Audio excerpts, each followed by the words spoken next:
भगवान को समझने के लिए कुछ मूल चीज़ों को समझना होगा। अगर हम वास्तव में भगवान को जानना चाहते हैं और भगवान के प्रभाव को जानना चाहते हैं, तो कुछ चीज़ों को समझें। प्रभाव और महत्व की तरफ आकर्षित होना ये जीव का स्वभाव है।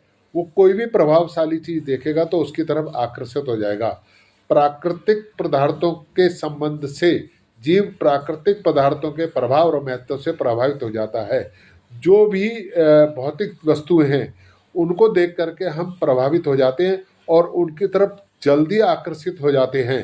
अतः जीव पर प्राकृतिक पदार्थों के प्रभाव के का महत्व हटाने के लिए भगवान ने गीता के रहस्य को प्रकट किया। भगवान गीता जो प्रकट किया वो सिर्फ ये था कि मनुष्य इस प्राकृतिक जो वस्तुएं उनके प्रभाव से दूर हो जाए, और क्योंकि इन्हीं के मूल में सुख है और इन्हीं के मूल में दुख है। जब हम प्रकृति की वस्तुओं के साथ अपना संबंध स्थापित करते हैं और भगवान से संबंध स्थापित हमारा नहीं हो पाता, भाई यही हमारे दुखों की जड़ है।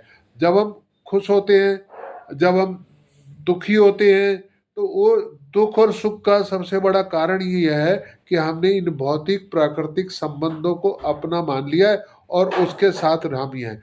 जबकि है ये कि हमको इनके साथ निभाना है, ये हमारी कड़ियाँ हैं, इनके साथ हमको ज़्यादा संबंध नहीं रखना। सिर्फ ये हमारा दायित्व है, इस भूलोक पर आए हैं तो अपने को दायित्व निभाना है। उदाहरण के लिए, अब बेटे ने हमारी सेवा करी तो भी ठीक और नहीं करी तो भी ठीक, हमने अपना जिम्मेदारी निभा दी। और जब हम ये सोचेंगे कि हमने अपनी जिम्मेदारी निभा दी, तो फिर हमारे को ये उम्मीद नहीं रहेगी कि हम कुछ किसी से कुछ प्राप्त करना है या किसी से कुछ खोना है। हमारी जिम्मेदारी थी, हमने निभा दी, और हमारे पिता ने हमारा को बड़ा करा था, तो हम अब हमारी जिम्मेदारी थी हमको आगे बढ़ाना, अपना ऋण उतारना है। तो परमात्मा की शरण में जाना है, और एक परमात्मा की शरण में जाके अपने आप को सारा परमात्मा के ही सुपुर्द कर देंगे तो ये जीवन सहजता से सरलता से चला जाएगा, और ना जाने हम कितनी ऊंचाइयों तक पहुंच जाएंगे। क्योंकि कोई तनाव तो होगा नहीं, कोई प्राप्ति की लालसा नहीं होगी और कोई खोने की लालसा नहीं होगी। जब खोने की और प्राप्ति की लालसा नहीं होती तो फिर व्यक्ति अपने आप ही आगे तरक्की की तरफ को चला जाता है।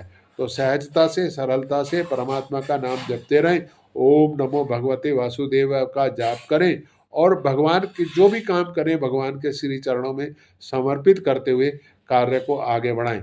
बस एक यही जीवन में सरल उपाय है। ओम नमो भगवते वासुदेवाय। ओम नमो